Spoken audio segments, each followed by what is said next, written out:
Leichal Radio Live Channel gi listener khudingmakpu ahanbamaktada sonam chanuna taramnok cheri ngasigi wari asi aikoina hana mamangda hapchakhraba Eigi yum hairiba wari dugi anisuba tangkakni mayam punna wari asi amuk taminarasi Eise Kanano ai haibasina hek miron tarakpadagi hangduna laklaba wahangni Eise Kanano karino makhoi mapana tawbiraklisibo wakal do khita khanthabidrabo Ima isana kadai da layu haibano Hainupi taningde noisu leifam thokpa dum layu kanana kari hairagene aikoi bu sangaro nangna thokpa layu hairisibu karino ba aise isa pokpa ngamdrabi nupi amadi natedana icha nupa ngakta mangane poklibase adu ai khangi kaido haino khangaga karigi chajen bisi yumsida puraga laglibno Asukuina yung panminarakpabu minungsi machet amata powdrabro wayam ngangida nupi nangse nupa mana nupi lon ba yadi kanana haige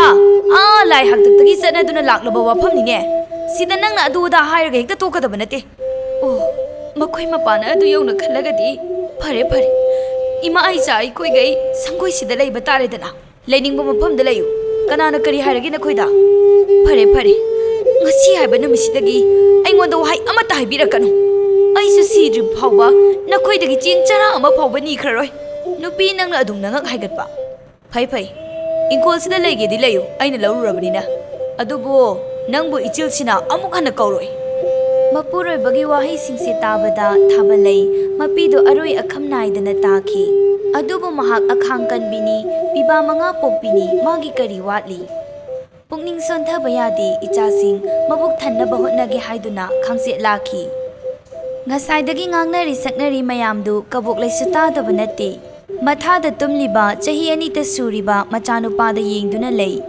mabukta karibu khalliba kanana sukhangba ngamde kabuk lei tahi tapurel ai somda leiye namana chadi adu phamduna leirabro ai kai haidino khangdre tapurel aigi khongthangsi yam lalabro aigi apambani aigi thamoina apambadu dang tawgani Nangna maduda nungangbagi mathau tade numitudagi kabok lei haibi manung mapal naibidu khongthang haina thangki sajat haina singna chatki matam khara haukhre thabalei su macha manga gi mabuk thannaba hotnabada awana thikidre kegani nangani khangkhidre asomdana kabok leidu nongma gi make semba henjilai marak sida puril di mitanglabagum kadi su khangkhidre ukhidre Kabok laina chelakpa macha ning thorelbu aduki matik luna chana tawi magi hek apokpa macha singbudi nongmata kari chari kari thai hangkhidre isa thoba ning thorel kadai da leigeni namana chabo kari hagi makhoi mapa adu kanna kaubiri dubu kaigino isa tumkhibada ngairi tapna ngangbiyo ihi aidi kanana khangjeyege o isa tumli boire sese magi ngamok yaurokpane hogalaga pisau Kari no makhoi mapana laibiraisibo yengune haima sidi injang ahau basu yamni yauridana yaubani ahaubuda pizaningi namana chase ado aibo wa mata hayu kaino igonda du koidubo yumda sum tummaga charaga laibase nungaite hingolse pangsawbudi zawde haibabu aisu mana masing khita thaningba isiena budi thari aduda Loina natrasu ai bab tare ai tauge amu khana launa ni ko adumna tawbinu ekai mamangde ikai jeba hoida mathang numit ke ayuktani thabal leidu lalonbi da pinaba mana masing khara hekke haiduna changlubani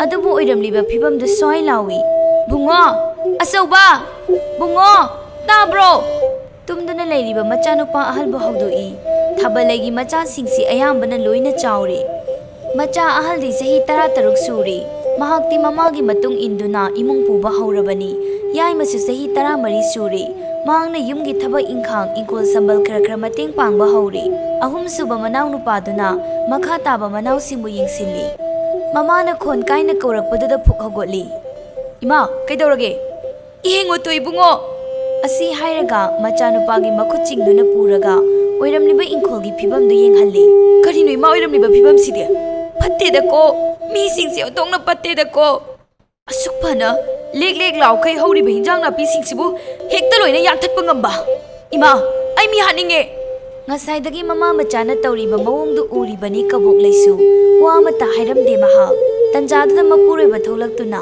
kaino nonganbaga namana chana kapo lawbo tumbagamta yadrene he asukbi nungsi yawdaba hai karino yumgi nupi ani leiraga nathantana hingol pochai thaba yabro yanthakena yanthalamini aina ipa phajana dum haiba yaba wani nangna si kai oiro mana si kai ohelage haibada aina yaroidaba laitiye nangna sana khangro Thadringaidana sana khalaudraba wakhaldo baba nang makna sanga gi pukchel chen manangdi karigina tuna chaleramlibano ai yengune he mapa aingoda siguma wangang sangang napunsido mi oiroi haidi siniko apukpanda chabuna na thairaga thamba mathong maram khangduba angang sibuna konsina bhonaba nang ipa oirasu sira phawba changoye hai pokpirakpagi yumpham sida leheledana Hauji amo aina noiba tanthokpada kanana kari haigadoriba ha kanana kari haidoribanoba oh atuk minungsi leitaba nachada duguma wangang sangangang ba phai karigumba aina halabadi phare natraduna nangna hanba thoklaba nang siba numita ai saring jagani waisi hairamlaga machasingbu pusinduna changki kumhai yengduna leiramba kabok lei kari khalurabano khangdi Machil chiglap no fit tawi mahaki matawdi kanana su ukide hui angawba olaba pureldu mahangna kari tawki haidi khandraduna matungda machana ngangakpa wangang sangang adu sauningba phawri numitudagi hauraga thabal laisu ingkhol koikidre kabok laisu adu mangai angang apikpaduka ingkholdu kaisu yengsinba ngamde Hanadi mawong maril tahana isang sangna leiramba maphamdu hojikti napi singnana isong songna leikre magi achauba ngasidi magi isase khirum tawi thongal dagi nomang khamanado taramukte higlo hoi ma achauba chen khituna nomang kha hiktuna purai aduga ising asengbada semna chamthoktuna sapu macha amada phutpa hawi loiraga mamagi manakta mahidu puduna lai ma ima se nomang kha mai se khara thau Karai sida piro Ima ngasi nongmani ni di thabak suba chatpa lepo aiga yaima goina chatlagi nanau yaima bu thabak suba ngamgadrane nangba yaima na khumlai ngamni deima aisu pakhang pharasibu sigi phibam sida imana thabak chatpa haibado aruba phibam mo oiroi potharaga leibiro pakhang macha phajaraklaba macha singsi nungaiba karino khangjadreda ko khallubada thamoi laiman oire thabal leidi Kumjaba sungamde macha manga siga maga makhoi taruki chakhau mena bohotnabada warabaduda mama mahangna muktabak satrabadi pikliba macha ani do chara helani khallubada macha yaima bu khamjaba ngamde namidangi matamni nupi sini nangbo nga silok silo lawni he makhoi ta sidi othokna chawkhreda selbo thok yamna piramna nimni ngasidi sel phangi aduda khuyum sa thorage na ekta leirabani Sil phangaga nga chara amada loisila si hairo ho adugi natiye makha thangba ingkol se aikhoina launaba haidana hana sil tangkhai ma thikrabani madugi awalpa sil do thidogane aigi mingda nama palhorage khaliba adubudi yai adu makhoi tada ta tawbado lekai gi mityeng haiba masu laiko matu machadi yengde ingkol di leyena hainaroidro sumbadi chumini ni nupi nangi wase adu kedosi haino aigi wakaldadi Sanaoina lepsin mana phagadra khaliba sanabudi upu manungda yawjabanina kanana khangdore hoise mathang sel phanglakpadoina ne thirage handakti sanaoina lepasi sina adu makhoi ta marup singduna kamdawbano marup mapham marini amari na chena hulambani hojikti hunba ngamaro aina seldi am chawbana teda atopa ahumdudi sel chawi aina loina hunbani mathang chehida loina phangani da o aduda aina khangingbana niyom natabadi tawhumse hairiba ichena hulambado phangba matamda adum tangkhayena rasiba hoise matamda khanarasi ngasai makhai ngangna saknaribadu thabalai loina tai mahang mabukta karino madi khalli lakliba nupi asi yung pugadaba nupi nate ima lao atomba sang loirabro loire hinjang do aidi thongba hitabanina sang thongbada alungan sile adug henta khara su laure oh phare Nayambani di pukri de karaktribo karakrabani phungada maiti hawi adudi satho rasilao thaba leina chakhum jangduna cha ising thidoi Loiraga aludu maku khoga thum khara haplaba matung hentak tuga totli. Ima, gasidi dumaina kangna chasi. Ima na ikhoibu inbiyo. Angang uringaida pabana langphaida leiringai chabado ningsingi. Thabalai no fit tawduna machana haibadu tawi. Chak asabadu thidokpada ngairiba manin wawa karibadu alu ametpaduga machinda phu kamduna totli marai munna. Loiraba tungda macha mathang sakhum sa-saduna illi. Numittugi chaklendu makhoi machin manawgi punsida kauba ngamlaroidaba chaklen haibadu oiki. Mathangi numitta thabalaidu masa khara nungairi adubu machani na ngasi tanga potharo haibadagi thabak satri. Matam khara masaujinkri ngasidi kaboklaidu thangnabagi yumduda lai. Mi leibro? Kabokle nang oire kakhalo sida phamulauni nangbo. Iche khoigi yumsidi ichikchi idana. Nangdi nongmatasu sathurakte adudi karaidagi khangani gya. Angang ne yumgi thabak ne hekta numit takiba. Hoini adubudi chumiba nangi wasisu. Ado iche khoigi yumsibu kana leigi. O nang tadaga aigadang leibani. Icha singdi sahar mai tambagi leikhiye. Aikhoisu sahar da ne yum yawu inkhol ama leire. Aduda hongadabagi ngaiduna leirabani. Thangnabagi mache leisangdu thoina phattaba khalludi. Mahaksu Purelgi nupini. Loina makhangamgani khanduna adumak hairai. Hoini, aada inkhol leibadusu sel khara watpaduda mache sima thadok sirana tawbani. Hazikti inkhol du leiba loikrabo iche. Loire nang taadagi karbardagi karakpa sendongduna leire. Ngai khone nangna laisi tan yam sare. Karibo. Purel ni inkhol si machet ama launi haiduna sel budi tangkhai ma thirabani. Nangsu khangamni. Khangi iche. Ado hazikta nakhoi taadana thainagi ahalsingna thamlamba inkolni kainingde haidana khanna ma haire. Adugi di kaisu kaide de iche. Ado aina hainingi sinane ngasi hayeng sida Purel ga amukta lakero seldo hantoraknaba. Iche ta Purel du athubada thabak ama chatki. Ngasi hayengdadi hekta haloine iche kamdaunya. Adu oiragana nasi thabalaiga hekla odana nui eni sinaraga. Yabudi yai haibabu aduda makhoi tana iche si sungya hek yakhidrabasida sel tumgi thabakta ma yaw hairadine hayeng makhoi tana khanglaklaga aigi yumbanda akai boirakadra sinida wase ludurida adudi kapokle iche aibu yamna thajabidrabro aingonda sinabada kari kaige hoise ai nakhoi taga amta tana rakhige laisanga sumnadi hainari adubu laisangdu masada ichingchingnei thoina kabokleida phattana khallubadi natti adubu daita puba ngamba mi amadi yawhaningbani numitsigi numidangda Purel thabak halai ngasai nungthil laisanga haina khiba wadudi tamdri aduga wa ama hairai makhoita ngasai nungthildo yumdagi paw chilai amukta lao haidana hayengse amukta chanaba tawsi kaidoba yawraba janone khangde thoina akupa maroldi hairakti ado aisu chathoadi yumsi ihang hangani ana eka yaurdi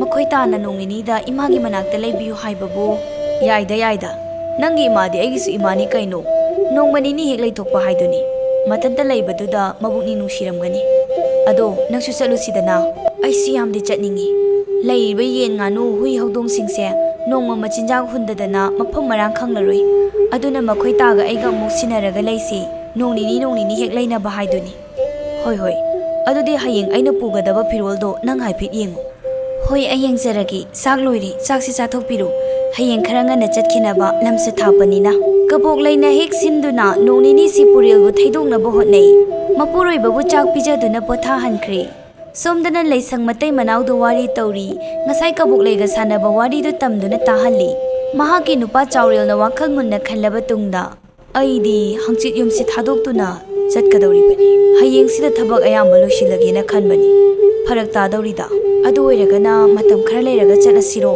adusu yaroidawrini nupi hoi pharese thabalaida wari se khangalasi ekhoini na kabokleida sel handui haibasima hoi adumna tawrasi adubani makhoi mapa Purelgi nupi atombi se marau leimaliko ashigi nupi se araiba nate aduna bo atombi oirani dana makhoi ani asumna tawrasi haina wata nei nongalamdagi matamni kabok leina Purelbu hawdoi makhoita tabro hawgatpirose Horen yum yauba thengani lamdo angang nateba. Purel do tanna haugatli. Mahak thoina phattaba khalludi. Lam sangbanina nganna chatlaningbagi tawrini khalli. Masa sengtokluraba tungda chakyom paiduna mamli baduda khongsankri. Purel chatkibaga kabok leidu sor sangna hontoi. Hainakibagi matung inna leisang matay manawdu lai. Sieldu kabok leida sinay. Loiraga thabal leida maron sigi matangda khangalamgi haiduna thabal leigi manakta leisang changai. Sauril di changlaroi haiduna mayumda hankri. Kai chaloba noisia yam thazadena. Sida laambani nangbu karam palige. As khangdreda isi hoina uribasi mangai. Othokna yeng haidreda tawri sebema. Makhoi ani awa nungai wari tawi thabalegi pendaba sunga sidi laisangda tammi laisangi wari su thabaleda tammi loirakpada laisangna tatana hai ibema nanaw nu pisin nungpal naimali masi kainomni ko mapuk ama tawi saurap yengsilu yum pangadaba nupi nate ko isiani yengbada khara khangi hoi tamak khumi mahaksu khanglibani kaboklegi sajat mahangnadi kari haijaba ngamgani Thabalegi awabadu yengba ngamdraduna Leisangi chawkraba inkoldu yengsinba oina inkol koigi hairasu koyo hairami Hoi iche ai ichasinga tanakhige makhoisu wajarabani inkol koibanabudi komgadoribani aikhoida hoise hena su wasiluno nacha piba manga popani nangna doktoni hingadrane asumna thabaleibu pukning thogatpi Maraksida thabaleina yaujaramba maruptu phaure haidana paulai Kabok leidu masagi mapotkum pau tabaga thuna chattuna marupki mising unarui Ichia selsibu kayano nang oina laklabro kabok le hoi ise makhoi tadadu thabak athuba magi yum thadokhiye adu oiragana nacheduga lakminaba yadro nangbu mana to hunjaramba marupni ne ise edugidi kaishu kaideda ainabu purasu akhoi chenabu purasu yum yoraga akhoi ichil naw kamdosige haibado adum khana jarurage Nupidu kabok leina adumna hek hairabaduda wa khumpham khangde Hoi noina chinanaw nabu yanaradine nangna pokro se Asumna kabok leina marupki seldu lawduna lai Makutta paisa mayamdo pairabanina wakhal mawon khanba hawi Numituma wakhal munna khanlaba tungda mathangi numita maphinana setuna thoki macha apikpaduna leikaida sinarami Ashumna nungtigi kabok leidu maphinana nana setuna chatli Kanana su karisu hanglude puril su hapta amadi leiraba matung yumda halakle Hai nupi nang mutabro Karai de jatkrabajano ni masigi nupi sibo machinda sona imungda changi yenguni se thongsi su hangdoga karai de jatlino ba makai ta hanbirakle dana nangdi kai chalui banungda waram sida asai phawdang chatho ubani yumda sum laisinbado isasi nungai pam khangdena o angangdi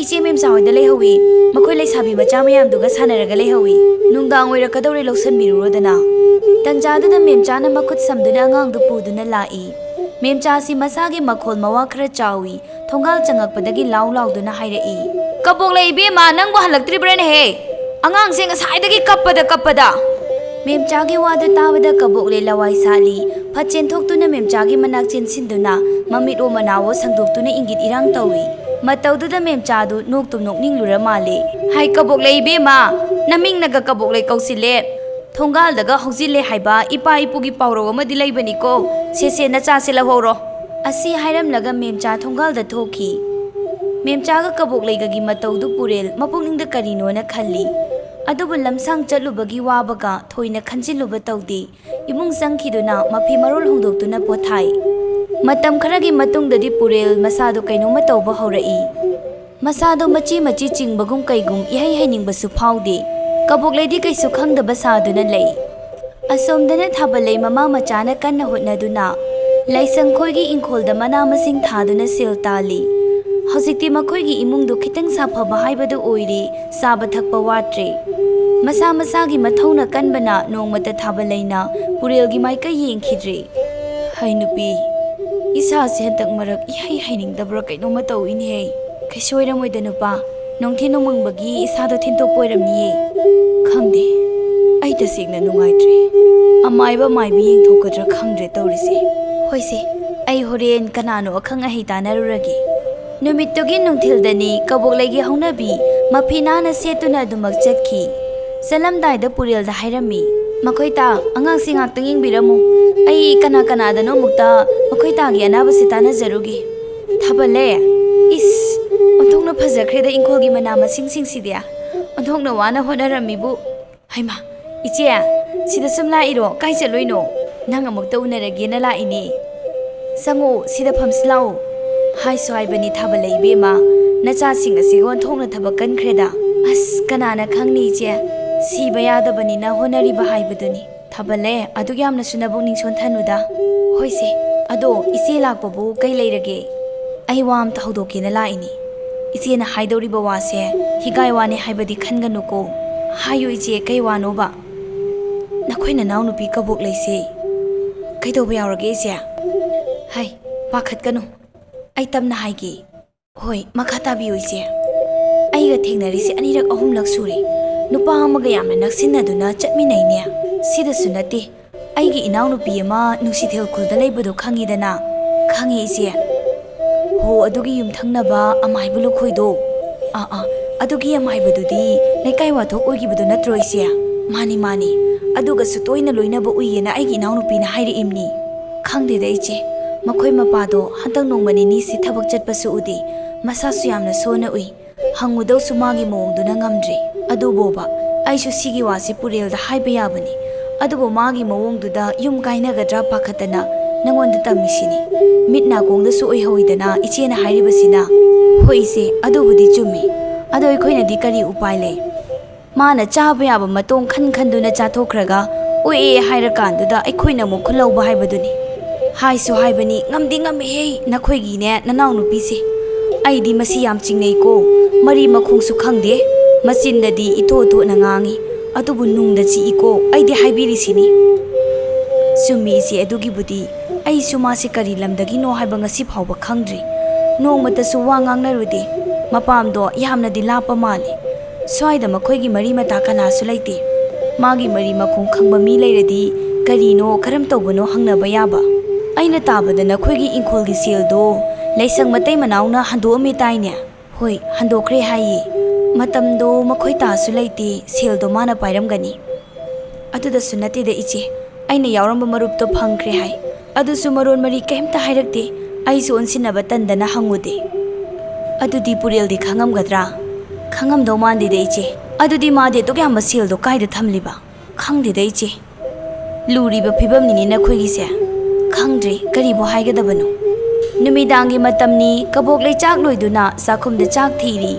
Loiraga purelgi sak pukhamdo pairaga phiraidagi che mayom ama lauthoraktuna chakmaiduda chaisili machinda su lairon soli. Nupia nangbu sak thirabro khonjelduda ipa pakhatna loire kaidorina sadu ipa pakhatliduna kashi tawdida mainakta ngasaidagi leibagi oiramni angang tumhorabro tumkhre Pare saksi chathokpiro aisu ngasidi wabada loiri thaba ingkhang se sasalo shilamlaga potharage. Hoi charasi. Makhoi ani du chak chari purel di thoina phattaba khalluba tawdana chai. Kabok leidi masana aronba ma tawrubanina saktu safam khangdi amomuksu phala purel de yengi. Mathangi numittu phana thengle adubu purel tumba hogatri. Ngasidi thabalaisu araiba pangal puthoktuna mapuroibaga wari sanagi khanna ngairi. Adubu kabok leidi thawa isa sadi. Imungdagi puril do tholakmandrabaduda thabalai changsinduna kabok leida hangi. Inaw, makhoi tabo hawatkrabo. Kabok lei yamna hinadaba mityeng ama yengduna khumlai. Hawgatri aise. Ngarang masado thintui haibaduda pothajarasanuna hudoktraba. Aise makhoi taga warimta sanagi tawbani. Yani che changaga dum hawdokpiyo. Wahaiduda thabalai imungda changkhiduna puril bo hawdokpa changi. Khangaude thabalai do khanglaw lawrai. Magi khonjel da tabada macha sing chensilai kabolai thausawa sadi adubu changbadi adumak changlai ure hojikti puril du masa pumba phaijing chingduna phibam kaina phamungduda leirambadu hingli haiba khakta mangairi mahang mamitagi mapi leptana sinthai wangang ba suthoktre makhoita kaina tawrisibo macha singsu adu mangai mapa kaubanina sauningba phana leirasu oiriba phibam aduda kaptaba ngamdre Leirak laikai gi mi singsu changlai makoi su tawriba phibamdu angakpa madi oiri mi loina chanakraba tungda kabok leiga thabaleiga wari tawi inaw aidi kuisindringai sida layeng tho oksi ai sida lei isia ꯍꯧꯖꯤꯛꯄꯨ ꯀꯔꯥꯏꯗꯒꯤ ꯁꯦꯜꯅꯣ ꯑꯩ ꯈꯟꯐꯝꯒ ꯈꯪꯗ꯭ꯔꯤ ꯁꯦꯜ ꯂꯩꯇꯦ ꯍꯥꯏꯗꯨꯅ ꯇꯣꯛꯄ ꯌꯥꯕꯗꯤ ꯅꯠꯇꯦꯗꯅ ꯉꯥꯏꯍꯥꯛ ꯇꯨꯃꯤꯟꯅ ꯂꯩꯔꯕ ꯇꯨꯡꯗ ꯈꯨꯝꯂꯛꯏ ꯏꯆꯦꯁꯨ ꯑꯉꯥꯡꯁꯤꯡꯁꯤꯒ ꯑꯍꯦꯟꯕ ꯁꯦꯜ ꯂꯩꯔꯝꯃꯣꯏ ꯈꯪꯉꯤ ꯑꯗꯨꯅ ꯑꯩꯒꯤ ꯁꯅꯥ ꯂꯨꯄꯥ ꯑꯔꯩꯕ ꯀꯔꯤ ꯀꯔꯤꯅꯣ ꯀꯥꯏꯔꯒ ꯌꯦꯡꯉꯁꯤ ꯋꯥꯍꯩꯗꯨꯗ ꯊꯥꯕꯜꯂꯩ ꯊꯣꯏꯅ ꯐꯠꯇꯕ ꯈꯜꯂꯨꯗꯤ ꯃꯍꯥꯛꯀꯤꯁꯨ ꯃꯄꯨꯔꯣꯏꯕꯅꯤ ꯃꯥꯅ ꯐꯅꯕ ꯑꯗꯨꯝ ꯇꯧꯖꯔꯁꯅꯤ ꯈꯜꯂꯤ ꯃꯥꯅ ꯉꯝꯕ ꯀꯥꯟꯗ ꯃꯇꯦꯡ ꯇꯧꯔꯒꯦ ꯈꯟꯗꯨꯅ ꯑꯌꯥꯕ ꯄꯤꯊꯣꯛꯂꯤ ꯑꯗꯣ ꯏꯅꯥꯎ ꯃꯈꯣꯏ ꯇꯥꯁꯨ ꯁꯨꯕ ꯅꯣꯝꯕ ꯉꯝꯗ꯭ꯔꯕꯅꯤꯅ ꯑꯩꯈꯣꯏ ꯄꯨꯟꯅ ꯆꯥꯔꯁꯤꯔꯣ ꯅꯪꯁꯨ ꯑꯄꯤꯛꯄ ꯑꯉꯥꯡꯁꯤꯒ ꯅꯨꯡꯉꯥꯏꯔꯝꯂꯔꯣꯏ ꯌꯥꯅꯤꯗ ꯏꯆꯦ ꯍꯣꯏꯗ ꯏꯃꯥ ꯏꯆꯥꯅ ꯑꯃꯨꯛ ꯌꯦꯠꯁꯤꯟꯕ ꯍꯥꯏꯕꯗꯣ ꯅꯨꯡꯉꯥꯏꯔꯣꯏ ꯐꯔꯦ ꯅꯪꯅ ꯑꯋꯥꯠꯄ ꯑꯃ ꯍꯦꯛ ꯂꯩꯔꯛꯄꯗ ꯏꯆꯦꯗ ꯄꯥꯎ ꯍꯥꯏꯔꯛꯎ ꯑꯁꯨꯝꯅ ꯌꯥꯅꯔꯦ ꯊꯥꯕꯜꯂꯩꯅ ꯃꯕꯨꯛ ꯆꯝꯕꯒꯤ ꯍꯧꯅꯕꯤ ꯑꯐꯕꯇ ꯈꯟꯕꯅꯤ ꯑꯗꯨꯕꯨ ꯀꯕꯣꯛꯂꯩꯗꯤ ꯁꯤꯟꯒꯦ ꯌꯥꯎꯅ ꯁꯤꯟꯈ꯭ꯔꯕ ꯊꯧꯔꯥꯡꯅꯤ ꯅꯨꯃꯤꯠꯁꯤꯗꯒꯤ ꯀꯕꯣꯛꯂꯩ ꯃꯅꯤꯡ ꯇꯝꯂꯤ ꯍꯤꯡꯂꯤ ꯍꯥꯏꯕꯇ ꯉꯥꯏꯔꯕ ꯐꯤꯕꯝ ꯀꯥꯏꯔꯕ ꯃꯄꯨꯔꯣꯏꯕꯒꯤ ꯃꯃꯥꯡꯃꯛꯇꯗ ꯑꯣꯛꯇꯕ ꯂꯤꯆꯠ ꯆꯠꯄ ꯍꯧꯏ ꯃꯄꯨꯔꯣꯏꯕ ꯂꯥꯌꯦꯡꯕꯒꯤ ꯅꯃꯥꯗ ꯑꯃꯥꯏꯕ ꯂꯨꯈꯣꯏ ꯅꯣꯡ ꯐꯥꯗꯣꯛꯁꯨ ꯑꯇꯣꯞꯄ ꯅꯨꯄꯥꯒ ꯑꯍꯤꯡ ꯂꯦꯜꯂꯤ ꯄꯨꯝꯅꯃꯛ ꯈꯪꯉꯤꯕ ꯄꯨꯔꯦꯜ ꯍꯥꯏꯗꯣꯛꯄ ꯉꯝꯖꯗ ꯋꯥꯅ ꯂꯦꯜꯂꯤ ꯊꯥꯕꯜꯂꯩꯁꯨ ꯃꯄꯨꯔꯣꯏꯕ ꯂꯥꯌꯦꯡꯅꯕ ꯍꯥꯏꯗꯨꯅ ꯍꯥꯟꯅꯗꯒꯤ ꯍꯦꯟꯅ ꯁꯨꯕ ꯅꯣꯝꯕ ꯀꯜꯂꯤ ꯃꯆꯥ ꯃꯔꯤꯗꯨꯒ ꯑꯇꯣꯝꯕꯗꯨ ꯈꯛꯇꯅꯤ ꯌꯨꯝ ꯁꯪꯍꯧꯕ ꯑꯇꯣꯝꯕꯅ ꯃꯃꯥꯅ ꯍꯜꯂꯛꯂꯕ ꯇꯨꯡꯗ ꯃꯃꯤꯠꯅ ꯎꯕ ꯈꯔꯁꯨ ꯇꯝꯃꯤ ꯃꯃꯥꯅ ꯊꯦꯝꯖꯤꯜꯂꯤ ꯅꯪ ꯄꯥꯕ ꯂꯥꯌꯦꯡꯕ ꯂꯥꯛꯂꯤꯕ ꯑꯃꯥꯏꯕꯅꯤ ꯅꯣꯡ ꯐꯥꯗꯣꯛꯁꯨ ꯂꯩꯀꯥꯏꯒꯤ ꯃꯤꯅ ꯇꯝꯂꯛꯏ ꯑꯗꯨꯗꯁꯨ ꯑꯗꯨꯝ ꯈꯨꯝꯃꯤ ꯃꯄꯨꯔꯣꯏꯕ ꯂꯥꯌꯦꯡꯂꯤꯕꯅꯤ ꯍꯥꯏꯅ ꯃꯇꯝꯅꯁꯨ ꯃꯥꯎꯖꯤꯟꯈꯤꯕꯅ ꯍꯧꯖꯤꯛꯇꯤ ꯆꯍꯤ 2 ꯁꯨꯖꯜꯂꯛꯂꯤ ꯅꯤꯡꯊꯧꯔꯦꯜꯁꯨ ꯆꯍꯤ 8 ꯆꯪꯂꯛꯂꯤ ꯅꯣꯡꯃꯒꯤ ꯅꯨꯃꯤꯠꯅꯤ ꯀꯕꯣꯛꯂꯦ ꯑꯩꯕꯨ ꯑꯁꯨꯝꯅ ꯅꯣꯡꯖꯨ ꯅꯨꯡꯁꯥ ꯃꯔꯛꯁꯤꯗ ꯀꯌꯥꯝ ꯀꯨꯏꯅ ꯂꯥꯛꯈꯣ ꯍꯥꯏꯕꯅꯣ ꯀꯨꯏꯔꯔꯣꯏ ꯃꯊꯪ ꯊꯥ ꯄꯟꯊꯨꯡ ꯌꯧꯔꯅꯤꯌꯦ ꯑꯩꯒꯤ ꯅꯨꯄꯥꯅ ꯌꯥꯎꯔꯝꯕ ꯃꯔꯨꯞꯇꯣ ꯂꯣꯏꯅ ꯐꯪꯉꯕꯅꯤ ꯑꯃꯈꯛꯇ ꯉꯥꯏꯔꯦ ꯁꯤ ꯐꯪꯕ ꯅꯨꯃꯤꯠꯇ ꯅꯇꯨꯡ ꯏꯜꯂꯛꯑꯗꯕꯅꯤ ꯅꯪꯁꯦ ꯁꯤꯡꯗꯤ ꯁꯤꯡꯉꯤꯍꯦ ꯀꯕꯣꯛꯂꯩ ꯏꯕꯦꯝꯃ ꯅꯪꯅ ꯑꯃꯥꯏꯕ ꯁꯥꯕꯒꯤ ꯋꯥꯅꯤ ꯀꯣꯛꯇꯤ ꯑꯩꯉꯣꯟꯗꯒꯤ ꯅꯪꯅ ꯍꯦꯜꯂꯣꯏꯌꯦ ꯑꯗꯣ ꯊꯕꯛ ꯑꯃꯗꯨꯗꯤ ꯀꯃꯥꯏ ꯇꯧꯕ ꯑꯩ ꯍꯥꯏꯔꯛꯀꯦ ꯑꯗꯨꯒꯤꯗꯤ ꯊꯥ ꯃꯈꯥꯏ ꯑꯃ ꯋꯥꯠꯂꯤꯉꯩꯗ ꯇꯧꯔ ꯂꯣꯏꯔꯦ ꯀꯩꯅꯣ ꯑꯁꯨꯝꯅ ꯃꯈꯣꯏ ꯑꯅꯤ ꯅꯣꯛꯃꯤꯟꯅꯩ ꯃꯇꯝꯅ ꯁꯨꯝ ꯍꯧꯈꯤꯕꯅ ꯉꯁꯤꯗꯤ ꯍꯥꯏꯅꯈꯤꯕ ꯅꯨꯃꯤꯠꯇꯨ ꯌꯧꯔꯛꯂꯤ ꯑꯃꯥꯏꯕ ꯂꯨꯈꯣꯏꯗꯒꯤ ꯂꯧꯔꯛꯄ ꯍꯤꯗꯥꯛꯇꯨ ꯃꯄꯨꯔꯣꯏꯕꯒꯤ ꯆꯥꯅꯕ ꯆꯥꯛꯇ ꯍꯥꯞꯇꯨꯅ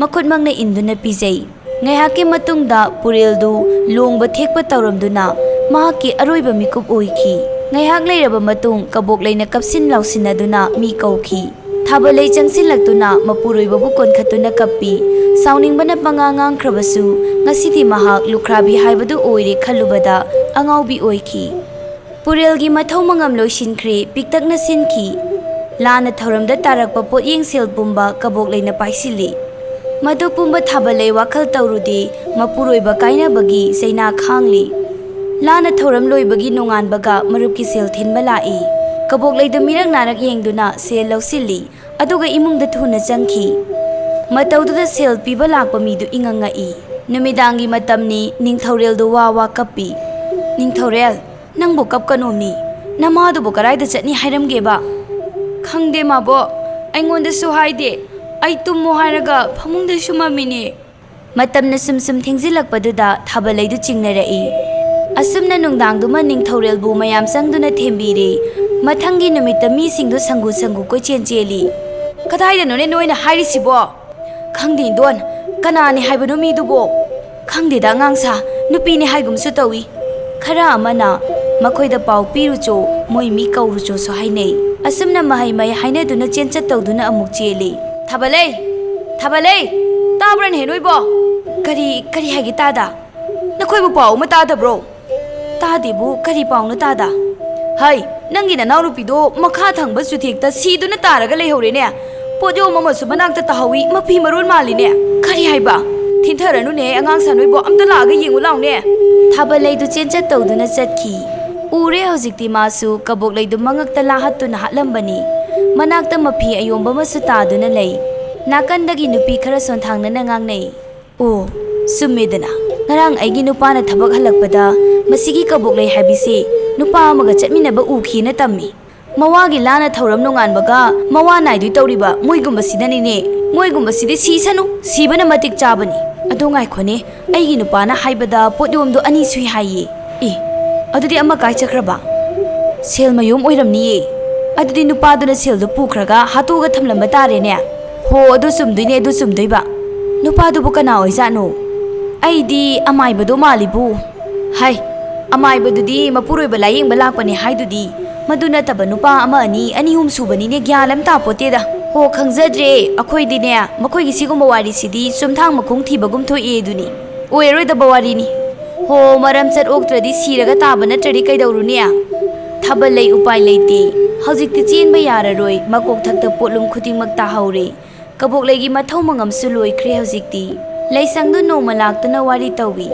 mangumba thodokni ko thabalai nangna tawrise mani ise aina kanada kari laluduna potlum mayam si ikoksida thangkat piribanu ai khangdre angang sidi kamdau batai kari upai le ise kanada sinaruni hojikwa mama gi horokpham su khangdi mama kanano su khangdi laibakta tamlamduna hojikti ekhoi puna hingina batabani adu su chumi adu nang bumi hatugi langla langjin khangkhidrabro khangdre de iche thi su thirudri onthokpani da ko sel mayam duga thabale nangdi warani bu iche ayam di pendi yum sida sel manha ama phawba thanamdaba makhai mata nungairadi khanduna macha pikpasi phawbu hundoktuna nupa amagi matung induna chatluribani adu thabale aina khanbada no imungi mawong matau suna khangba minadi malido oiramgani iche aisu kari mata khangaudre phattabasu nongmata khallude aidi asumna wari watai ngai hak tawduna thabalegi mabukning busu themjinbi tha amagi matungdadi purilna yauramba marup mayamdu sel thauba lai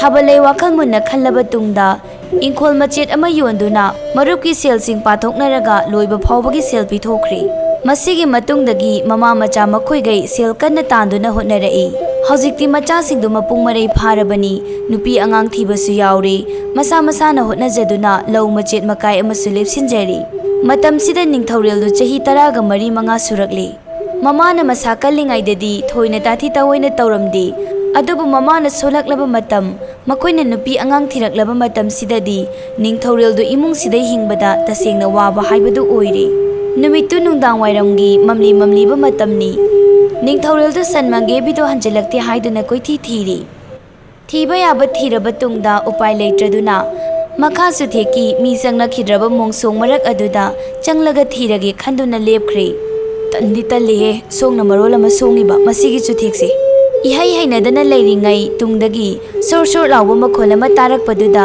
fatlei thoktuna yengi kanasu leiba ude as tallingai sida kanano mulakna reisina bunga sonthangna kaurakpani fatlei thoi kana se si lauselu si matang piramge haiduna nangbu thirakpani asi haiduna ngabong ama pirai ningthaureldo ahalduna pirakliba ngabong du lausili masado apunaba amana pubagum phumbangnei machildagi wama phawba haidokhidri ahaldu support piram laga dum satki hinjang du bozi phawloi jibo taning thaurel as khangpre khanghe wari siga nanga maibo lembagi mataududa ningthaurel di nokte ai chaklambana loiri aduga hosi phawloi jibo loire sakom pusilagi lama cheram ta tharamu leibakta luhong nonganbagi nungdang sida makhoi matau ani du ningthaurel na cha kaubani luhongbagi thabak waminarubagi chak chara ama chaminasi haiduna saksangda tabunu na chak iromba champhut taubani